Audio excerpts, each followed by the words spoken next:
इस हफ्ते social media पर चाइना के तियानजिन शहर की ये तस्वीरें वायरल हो रही थी। इसके कुछ ही दिन बाद हमारे यहाँ भी एक लाइट शो देखा गया। ये लाइट एंड साउंड शो देश की मिलेनियम सिटी गुड़गांव में दिल्ली जयपुर हाईवे पर ऑर्गेनाइज किया गया। मजाक एक तरफ, लेकिन आज इंफ्रास्ट्रक्चर हो या उसका मैनेजमेंट, हर सेक्टर में हम कमजोर नजर आ रहे हैं। करप्शन का कीड़ा हमारे सिस्टम की रगों में खून बनकर दौड़ रहा है। पिछले क्रैकनॉमिक्स के एपिसोड में हमने बात की थी कि कैसे चाइना इंडिया से आगे निकल गया। बेहतर प्लानिंग, मैन्युफैक्चरिंग को बढ़ावा देना, इंडस्ट्री की प्रायोरिटी सेट करना और एजुकेशन, स्किल्स, R&D और हेल्थ केयर जैसी चीजों पर हमने बात की। बहुत लोगों ने कमेंट्स में कहा कि दोनों देशों के बीच एक डिफरेंस है जिसकी बात एपिसोड में नहीं आई, और वो है करप्शन। जहां चाइना ने भ्रष्टाचार की रोकथाम की, हमने करप्शन को सिस्टम का हिस्सा बना लिया।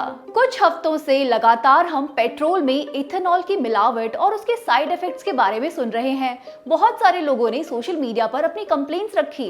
उनका कहना है कि इथेनॉल से उनकी गाड़ियों का माइलेज कम हो रहा है, इंजन में जंग लग रहा है। फिर पैसा प्योर पेट्रोल का क्यों दे रहे हैं? क्या इस एथेनॉल कंट्रोवर्सी के पीछे भी करप्शन का जाल है? Let's find out. Union minister of road transport and highways of India Gadkari ji के बिजनेस की कहानी शुरू होती है पूर्ति पावर एंड शुगर लिमिटेड से। इस कंपनी का फंडिंग मॉडल बहुत इंटरेस्टिंग था। 2012 की मनी लाइफ की ये रिपोर्ट देखिए। इसके हिसाब से IT डिपार्टमेंट ने पता लगाया था कि पूर्ति में इन्वेस्ट करने वाली 18 कंपनीज फेक थी। ना इनके कोई एसेट थे, ना ही कोई लायबिलिटीज। फिर ये इन्वेस्ट कैसे करती थी? क्योंकि इन कंपनीज को एक और लेयर की कंपनीज फंड करती थी। इनका भी कोई बिजनेस नहीं था, खुद की कोई इनकम नहीं थी। फिर इनका फंड कहां से आता था? यही बात तो IT डिपार्टमेंट को अटपटी लगी। और तो और सेकंड और थर्ड लेयर की 18 कंपनियों को बस 4 ही लोग चला रहे थे। IT डिपार्टमेंट ने यह भी पता लगाया कि डायरेक्टर के नाम पर जिन लोगों के नाम थे वो सिक्योरिटी गार्ड, लेबरर और ज्योतिषी का काम कर रहे थे। फर्दर इन्वेस्टिगेशन में पाया गया कि गडकरी पूर्ति ग्रुप को फंड करने वाली कंपनीज को अनसिक्योर्ड लोन्स दे रहे थे।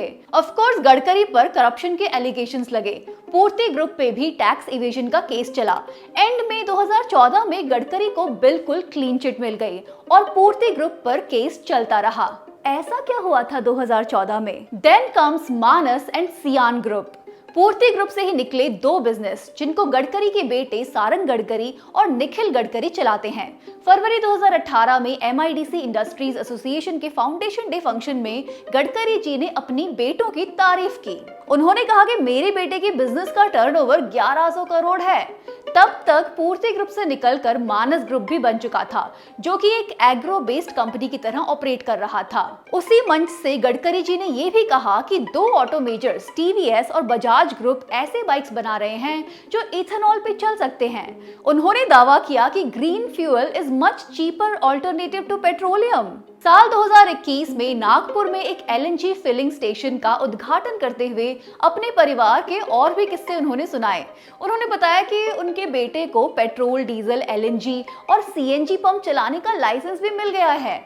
फिर उन्होंने कहा कि वो विदर्भा के प्लांट में 2 लाख लीटर बायो इथेनॉल बना रहे हैं। आपके स्कूटर और कार में जो 10% इथेनॉल जाता है वो हमारी ही फैक्ट्री से आता है, ऐसा उन्होंने कहा। ये जुलाई 2021 की बातें हैं और 2025 में आपकी गाड़ियों में 10% नहीं 20% एथेनॉल मिक्स्ड है। और कोई टारगेट सरकार ने पूरा किया हो या नहीं, इथेनॉल ब्लेंडिंग के टारगेट्स डेडलाइन से पहले ही पूरे कर लिए गए। अब नया टारगेट है कि इथेनॉल ब्लेंडिंग को 27% तक लेकर जाना। अब आप ही बताइए, एक ऐसे मिनिस्टर जिनके परिवार का क्लियर इंटरेस्ट इथेनॉल ब्लेंडिंग के बिजनेस में हो, यहाँ क्या कोई कॉन्फ्लिक्ट ऑफ इंटरेस्ट नहीं बनता? अब सियान ग्रुप का जलवा देखिए। मार्च 2014 में इनका रेवेन्यू था 17 करोड़, प्रॉफिट था 5 करोड़। फिर मार्च 2025 में कंपनी ने रेवेन्यू बताया 511 करोड़ रुपए और 52 करोड़ का प्रॉफिट। सोचिए, एक साल में 30 गुना ग्रोथ। आज जब इथेनॉल की एफिशिएंसी पर सवाल उठ रहे हैं तो सरकार ठीक से उनका जवाब देने के बजाय डिफेंसिव मोड में है। खुद गडकरी जी ये कह रहे हैं कि पेट्रोल लॉबी ये मिस इन्फॉर्मेशन फैला रहा है। इनफैक्ट अब इथेनॉल सिर्फ आपकी गाड़ियों में ही नहीं, डीजल के साथ मिलकर आपके क्रेन्स, जनरेटर्स, बुलडोजर्स और हैवी मशीनरी में भी जाएगा। जब इथेनॉल इतना ही बढ़िया था तो सरकार सीधा बता देती ना, क्यों इन्फ्लुएंसर्स को इथेनॉल के फायदे बताने के लिए कहा गया? क्या इनको सरकार से पैसा मिला या इथेनॉल के लॉबी से? कुछ जवाब तो जनता भी डिजर्व करती है। और सस्ते फ्यूल प्राइसेस का क्या हुआ? मिलावटी पेट्रोल भी सस्ता नहीं हुआ। एक रीसेंट जारी किए गए प्रेस रिलीज में सरकार का दावा है कि इथेनॉल मिलाने से उन्होंने 1.4 लाख करोड़ फॉरेन एक्सचेंज बचा लिया। गडकरी जी के बेटों ने भी सैकड़ों करोड़ कमा लिया। और आपको क्या मिला? वही 100 रुपए पर लीटर पेट्रोल। लेकिन आप तो कुछ कहेंगे नहीं। क्यों एक मिनिस्टर के परिवार के बिजनेस इंटरेस्ट देश की पॉलिसीज के साथ घुले मिले हैं? शायद ये करप्शन का पारिवारिक मॉडल है। और ये सिर्फ कोई एक नेता की बात नहीं है। अजित पवार के डिप्टी सीएम बनने से 10 दिन पहले प्रधानमंत्री मोदी ने उन पर 70,000 करोड़ के इरिगेशन स्कैम के आरोप लगाए थे। पर बीजेपी से जुड़ने के बाद मामला रफा दफा हो गया। असम के चीफ मिनिस्टर हिमंता बिस्वा शर्मा पर भी गुवाहाटी में वाटर सप्लाई स्कैम के आरोप लगे थे। एक समय पे बीजेपी ने इनके खिलाफ बुकलेट भी निकाली थी, पर आज बिल्कुल पलटे हुए हैं। इस सज्जन को क्या तकलीफ है भाई? क्या तकलीफ है इनको? भ्रष्टाचार मुक्त यूपी में भी बीजेपी के ही एक एमएलए नंद किशोर गुर्जर ने अपनी ही सरकार को मोस्ट करप्ट कहा।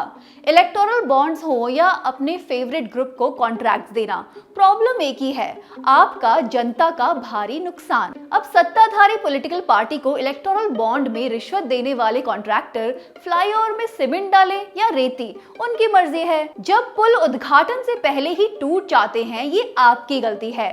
करप्शन में शामिल मंत्रियों को टूटते पुल दिखते ही नहीं। उनके हिसाब से पुल टूटता नहीं है, बैठ जाता है। ये शब्द यूज कर रहे हैं बार बार, पुल टूट गया। पुल टूटा नहीं, पुल बैठ गया है। शब्द को करेक्शन कीजिए। हर बड़े स्कैम से लेकर छोटे मॉडल के स्कैम तक हमने सब देख लिए। सड़क घोटाला, टोल घोटाला, जॉब घोटाला, कंस्ट्रक्शन घोटाला, हाउसिंग घोटाला, बैंक घोटाला, माइनिंग घोटाला, ना जाने क्या क्या। इतने घोटाले होते हैं, करप्शन के चार्जेस लगते हैं, पर क्या किसी मिनिस्टर पे कोई कार्रवाई हुई है? क्या आपने किसी मिनिस्टर को रिजाइन करते देखा है? OIC इस्तीफे नहीं होते, क्योंकि हमारे देश में दाग धब्बे मिटाने की एक पावरफुल मशीन है जिसमें से निकलकर सब साफ हो जाते हैं। हमें दाग धब्बों से ज्यादा दिक्कत नहीं होती है। सोसाइटी का मॉरल इतना डाउन है कि जिसको मौका मिले वही घोटाला कर सकता है। रोड पर मिले किसी बटवे को लौटाने वाले लोग बहुत कम रह गए हैं। सेफली कह सकता हूं कि प्रधानमंत्री जी को करप्शन से कोई बहुत नफरत नहीं है। ये आपने बड़े कमाल की चीज कही है। आपने कहा मैं सेफली कह दूं कि प्रधानमंत्री को करप्शन से कोई नफरत नहीं। तभी नेताओं से लेकर बिजनेसमैन कुछ बेहतर करने, कुछ इनोवेट करने, लोगों को मदद पहुंचाने के बजाय उन्हें लूटने में व्यस्त हैं। हमारे मेक इन इंडिया प्रोजेक्ट का एक प्रोडक्ट बड़ा ही वायरल है, बिलियनियर्स। 2014 में जहां हमारे यहाँ 70 बिलियनियर्स थे, अब हमारे देश में 284 बिलियनियर्स हैं। यूके, जर्मनी और स्विट्जरलैंड से ज्यादा बिलियनियर्स हमारे यहाँ ही हैं। आफ्टर ऑल, बिलियनियर्स के लिए हमारे पास ऐसे इंसेंटिव्स हैं जो पूरी दुनिया में नहीं है, जैसे IBC और NCLT। मान लो कि आपने 49,000 करोड़ का लोन लिया और अब चुका नहीं पा रहे, तो कोई बात नहीं, अपना केस NCLT में लेकर जाइए, वहां आपको मेजर डिस्काउंट मिलेगा। हो सकता है कि आपको 49,000 करोड़ के बजाय बस 455 करोड़ चुकाने पड़े। जी, ऐसा हमारे देश में हो चुका है। अगर आप इस शो के रेगुलर ऑडियंस हैं तो आप उन शख्स का नाम जानते ही होंगे जिनको ये तोहफा मिला, लोन पर पूरे 99% की छूट। कमेंट्स में जरूर बताएं कि ये शख्स कौन है। चाइना ने ठीक इसके उल्टा काम किया। अपने बिलियनियर्स को सर पर उठाने के बजाय उन पर लगाम कसी। करप्शन के चार्जेस लगने पर सीनियर ऑफिसर्स से लेकर प्राइवेट CEOs को भी बर्खास्त किया गया, उन पर मुकदमे चले। 2 साल पहले चाइना डेवलपमेंट बैंक के सीनियर ऑफिसर फू शाओदांग को 4.3 मिलियन युआन की रिश्वत लेने के आरोप में 10 साल की सजा हुई। एक सुप्रीम पीपल्स कोर्ट के डायरेक्टर को 12 साल की सजा मिली। नवंबर 2024 में बैंक ऑफ चाइना के फॉर्मर चेयरमैन लियू लियांग को डेथ सेंटेंस दिया गया। उन पर 121 मिलियन युआन की रिश्वत लेने का अनऑथराइज्ड तरीके से लोन पास करवाने जैसे आरोप थे। In fact Chinese president Xi Jinping ने सत्ता में आते ही पहले साल में 1,80,000 ऑफिसर्स को डिसिप्लिन किया। ऊपर से नीचे तक करप्शन में शामिल पाए गए हर अधिकारी को अनुशासित किया गया। यही था चाइना का एंटी करप्शन कैंपेन। हमारे यहाँ भी एक एंटी करप्शन मूवमेंट हुआ था, पर उसके लीडर आजकल चुप ही रहते हैं। हिपोक्रेसी की भी सीमा होती है। पिछले हफ्ते टीवी चैनल्स पर एससीओ समिट और तियानजिन शहर की धूम मची रही, पर एक्चुअली एससीओ समिट में क्या हुआ, इसका एजेंडा क्या था और इंडिया को इसमें शामिल होने का क्या बेनिफिट मिला।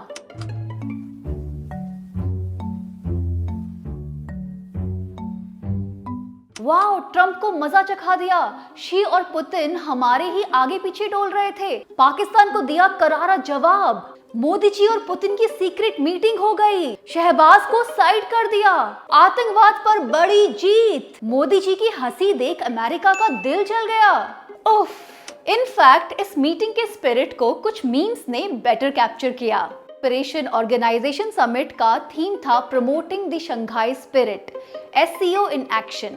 ग्लोबल साउथ से 20 हेड्स ऑफ स्टेट तियानजिन में इस समिट के लिए मौजूद रहे। एजेंडा था इन देशों के बीच सिक्योरिटी और कॉरपोरेशन को बढ़ाना, क्लाइमेट चेंज और एनर्जी के सेक्टर में काम करना और एक दूसरे की मदद करना। इंडिया के लिए आज के दिन ये समिट और भी ज्यादा इम्पोर्टेंट था, क्योंकि इन सभी देशों से कहीं ज्यादा ट्रंप के टैरिफ्स हमें परेशान कर रहे हैं। ऑलरेडी हमारे कपड़ा उद्योग में इसके प्रभाव देखे जा सकते हैं। कई जगह प्रोडक्शन बंद हो गया है, एक्सपोर्ट्स रुक गए हैं। चाइना में मोदी जी ने पाकिस्तान का नाम तो लिया, पर ट्रंप का नाम नहीं लिया। इनफैक्ट पूरे समिट में ही टैरिफ्स पर कोई खास चर्चा नहीं हुई। चाइना ने प्रॉमिस किया कि 3 मेजर प्लेटफॉर्म्स बनाएंगे, एनर्जी, ग्रीन इंडस्ट्री और डिजिटल इकोनॉमी में कॉर्पोरेशन के लिए। साथ ही साइंटिफिक और technological innovation, higher education, vocational और टेक्निकल एजुकेशन के सेंटर्स भी बनाए जाएंगे। चाइना अपने एआई और सैटेलाइट टेक्नोलॉजी के बेनिफिट्स भी शेयर करने को तैयार हो गया है। पर सवाल ये है कि हमारे आज इधर कल उधर वाली फॉरेन पॉलिसी के चलते क्या हम एक्चुअली इस कॉर्पोरेशन का फायदा उठा पाएंगे? उधर ट्रंप ऑलरेडी नाराज है। मंडे सवेरे उठते ही उन्होंने इंडिया यूएस ट्रेड रिलेशनशिप को टोटली वन साइडेड डिजास्टर कह दिया, मतलब सब इंडिया की गलती है। ट्रंप ने तो ये भी कह दिया कि इंडिया ने ऑफर किया है कि हम अपने टैरिफ्स बिल्कुल जीरो कर देंगे, पर अब बहुत देर हो चुकी है। I present to you my friend, India's friend, the President of the United States of America. है, ये कब हुआ? ट्रंप के टैंट्रम से परे आज देश की garment industry, James and jewellery industry और श्रिम्प इंडस्ट्री संकट में है। कुछ एस्टिमेट्स के हिसाब से 3 लाख नौकरियां जा सकती हैं, तो कुछ एक्सपोर्टर्स का कहना है कि 30 लाख नौकरियां खतरे में हैं। पर क्या आपने कपड़ा उद्योग के मिनिस्टर का कोई बयान सुना? अपने मंत्रालय पे ध्यान देने के बजाय कपड़ा मंत्री गिरिराज सिंह झटका मीट प्रमोट करने में व्यस्त हैं। बकवास। अब हमें सिरे से नए मार्केट तलाशने की जरूरत है। क्या इस पर कोई काम हो रहा है? क्या ऐसी बातें कोई सोच भी रहा है? पर जीडीपी तो बढ़ रहा है ना। ऑफ कोर्स इस week ministry of statistics and programme implementation का एक प्रेस नोट आया है। उनका कहना है कि 2025-26 के पहले क्वार्टर में जीडीपी 7.8% के रेट से बढ़ रही है। पिछले साल ये पहले क्वार्टर में 6.5% थी। कई इकोनॉमिस्ट और एक्सपर्ट्स ने इस क्लेम को डिस्प्यूट किया है।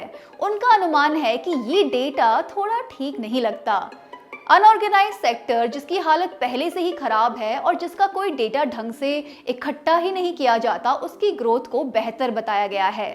जाने माने इकोनॉमिस्ट प्रोफेसर अरुण कुमार ने सरकार के डेटा को एनालाइज किया और पाया कि सरकार ने जिन 22 आइटम्स को लिस्ट किया है, उनमें से बस 5 में इंक्रीमेंट है और 7 सेक्टर्स में तो डिक्लाइन है। सेक्टर्स में डिक्लाइन का मतलब है कि ओवरऑल लोगों का कंजम्पशन भी घट जाता है। फिर किस मेथड से कहा जा रहा है कि इकोनॉमी 7.8% की रेट से ग्रो कर रही है? अच्छा, रुपया तो स्टेबल है ना। ओ नो, रुपया अब गिर नहीं रहा, रुपया बैठ गया है। पुल टूटा नहीं, पुल बैठ गया है, शब्द को करेक्शन कीजिए। सितंबर आते ही रुपया 88 रुपए पर डॉलर पे पहुंच गया। ये अब तक का लोएस्ट रिकॉर्ड है। एक यूएस के साथ ही हमारा ट्रेड सरप्लस था, वहां से इंडिया को ठीक ठाक फॉरेन एक्सचेंज मिल रहा था, जो रुपए की कीमत को स्टेबल रखने में मदद करता है। अब यूएस के साथ अनसर्टेनिटीज रुपए की वैल्यू को और प्रभावित कर सकती हैं। एक्सपोर्ट्स कम होंगे तो कंपनीज का प्रॉफिट भी कम होगा और ज्यादा फॉरेन इन्वेस्टर्स पुल आउट करेंगे और फॉरेन एक्सचेंज घटेगा और रुपया बैठता जाएगा। क्या हम इकोनॉमी में ऐसे झटकों के लिए तैयार हैं? अब चाइना जाए या जापान, आपकी वीक फॉरेन पॉलिसी एक्सपोज हो चुकी है। विदेशों में जोर जोर से हंसते हैं और देश में आकर रोने लगते हैं। कितने दिन विदेश में जाके हंसी तो फंसी वाला फॉर्मूला चलाएंगे? अब सिर्फ हंसने से देश की जनता फंसती नहीं है। इस हफ्ते इतना ही। Thank you for watching Crackonomics. मिलते हैं अगले हफ्ते टू क्रैक मोर इकोनॉमिक्स।